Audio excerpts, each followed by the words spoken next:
Saludos, en este pequeño recorrido les estaremos hablando sobre un microscopio fuera de lo común, el microscopio de transmisión de electrones, o TEM por sus siglas en inglés.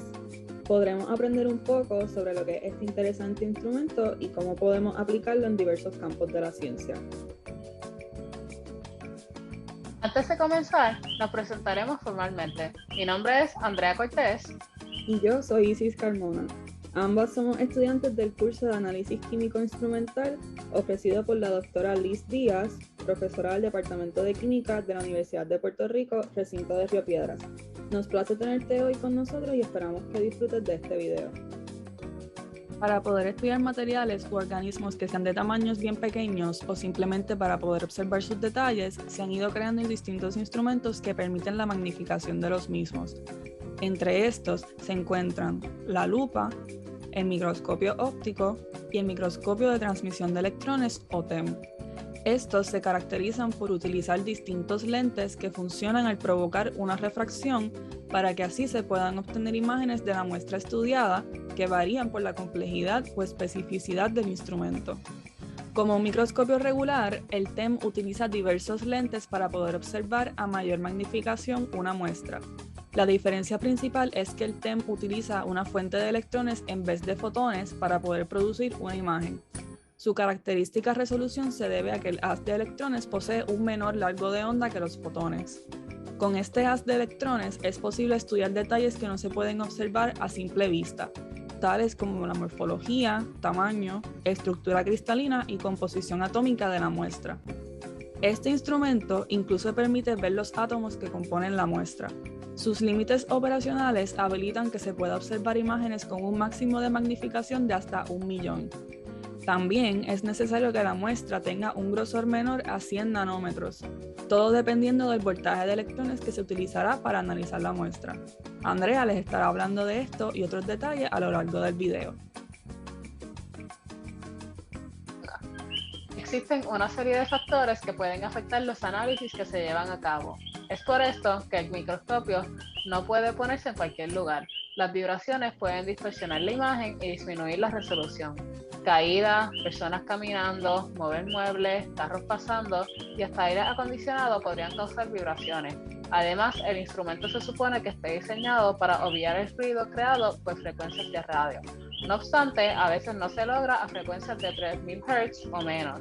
Para minimizar todas estas interferencias, se puede buscar un cuarto que esté aislado o que las paredes hayan sido tratadas para minimizar los efectos de la vibración.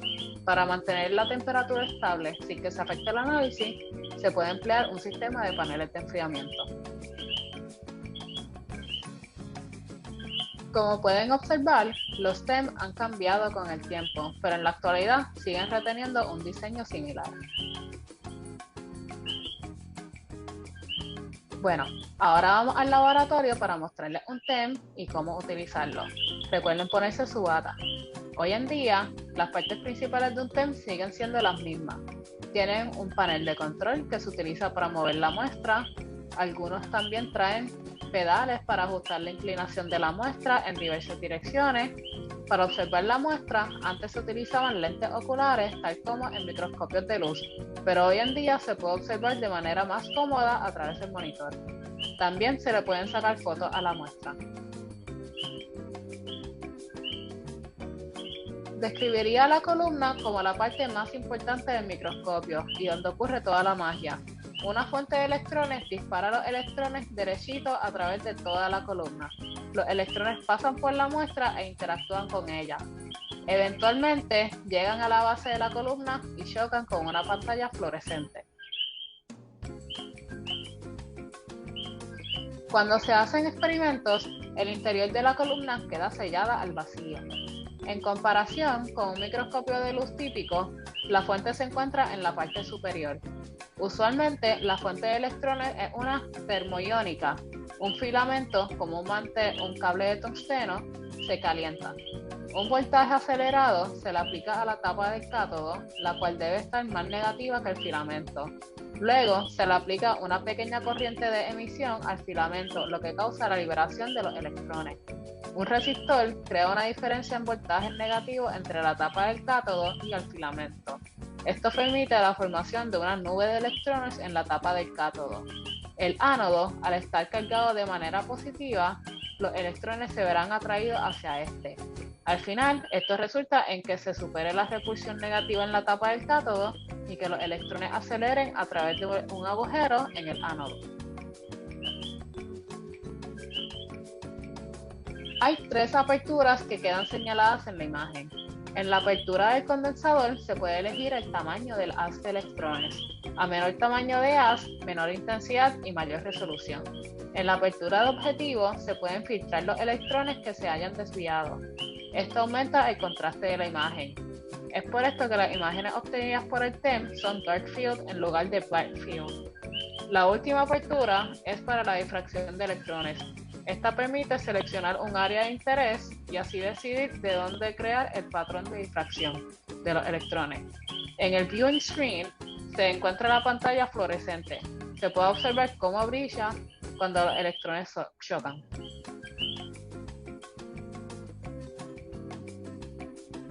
Para que el haz de electrones pueda atravesar la muestra, esta debe ser bastante finita. Si se quiere analizar muestras biológicas, los especímenes no pueden estar vivos, ya que habría que deshidratarlos o fijarlos. Es común que las muestras se traten con metales pesados, ya que así puede crear más contraste en la imagen, siendo las partes que más interactúen con el metal las más oscuras.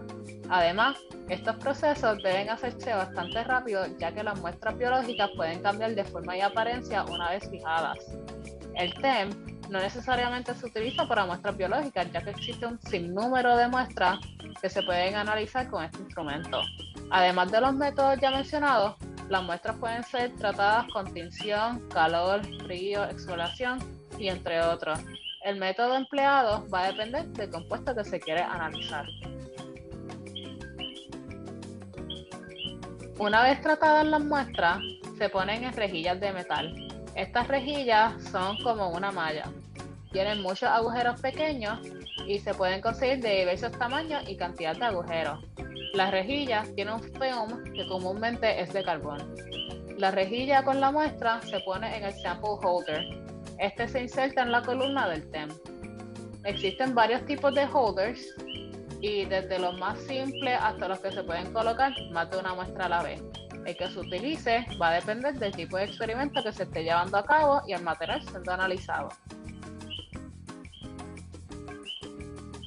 Para utilizar el microscopio, primero se presenta el sample holder en un agujero que queda más o menos a la mitad de la columna y se esperan unos minutos a que las condiciones en las columnas sean al vacío, o sea, que no haya aire. Una vez las condiciones sean idóneas, se termina de insertar la muestra. Hay que tener cuidado cuando se inserta el portamuestra, ya que podría darse un cantazo con algo y así causarle daño a la muestra y posiblemente al microscopio.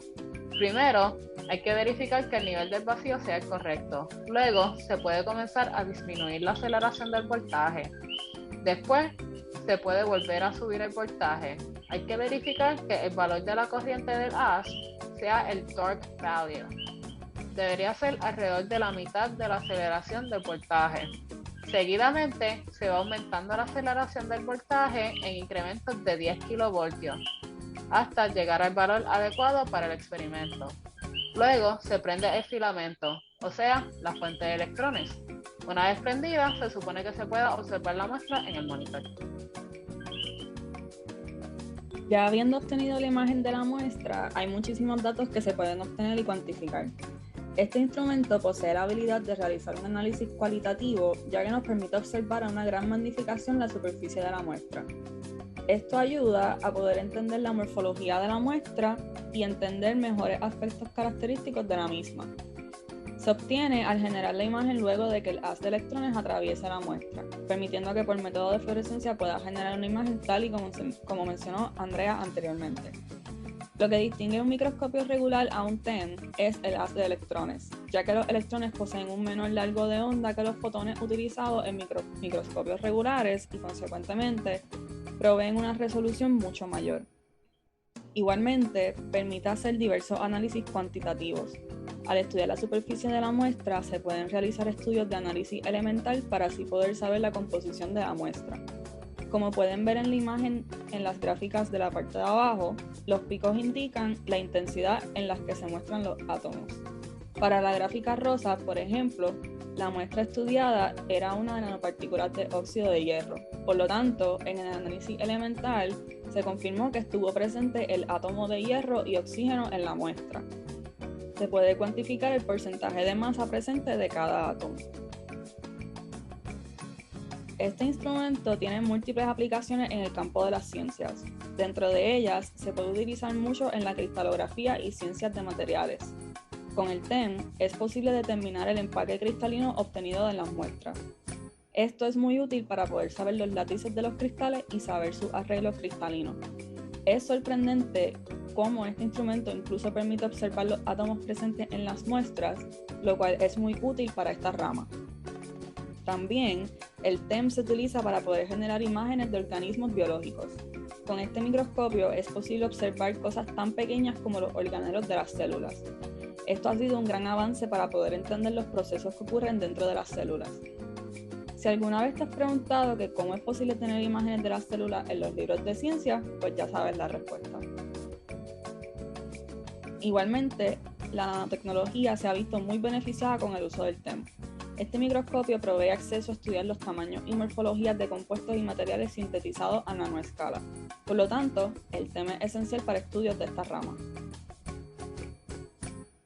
El microscopio de transmisión de electrones ha sido y seguirá siendo un instrumento muy importante para el campo de la ciencia. Varias ventajas del instrumento son su gran amplificación a materiales o muestras sumamente pequeñas, al igual que la alta resolución que se obtiene en las mismas. Toda la información valiosa que provee este instrumento, como las que hemos mencionado anteriormente, han sido esenciales para el avance de la investigación científica. Así que, un gran beneficio del uso de este instrumento son las múltiples aplicaciones que se le pueden dar al TEM. Dentro de las limitaciones del instrumento se puede mencionar el alto costo que tiene el instrumento y su sensibilidad. Esto conlleva un riguroso mantenimiento y requerimiento de entrenamientos para poder operar el instrumento. También, como es tan sensible, es requerido que esté en un espacio bien específico, donde no hayan vibraciones e interferencias, tal y como lo discutió Andrea anteriormente. Por otra parte, la preparación de la muestra suele ser compleja porque debe cumplir con unos requerimientos específicos dependientes del estudio que se le vaya a hacer a la misma. Esto va de la mano con que esta técnica es destructiva, lo que significa que no se puede recuperar la muestra una vez se termina el análisis con el instrumento. Finalmente, un aspecto que también puede ser limitante es que las imágenes que se obtienen con el instrumento son en blanco y negro. Este instrumento puede ser comprado en diversas compañías especializadas en microscopios. Dentro de ellas se encuentran Yale en Tokio, Japón, Hitachi en Ibaraki, Japón, y Fei en Oregon, Estados Unidos. Como mencioné anteriormente, este instrumento tiene la limitación de ser costoso, ya que su precio ronda dentro de los $300,000 y puede llegar a los $10 millones. Todo depende de cuán especializado y sofisticado sea el microscopio deseado. Igualmente tiene un costoso mantenimiento. Principalmente por esto es que es requerido que el instrumento sea operado por una persona experta, como los microscopistas o instrumentistas, o se necesita tomar múltiples entrenamientos previos a su uso. Actualmente, en Puerto Rico no hay ningún TEM para usos de la investigación académica disponible. El último que estuvo en funcionamiento se encuentra en la Facultad de Ciencias Naturales de nuestro recinto, pero dejó de funcionar por el huracán María. Esperamos que hayas podido aprender un poco sobre el microscopio de transmisión de electrones. Ya podrás ver que este instrumento es muy útil y que provee mucha información para los científicos e investigadores, además de que puede ser aplicado a muchas ramas de la ciencia. Te agradecemos tu atención y esperemos que hayas disfrutado del recorrido.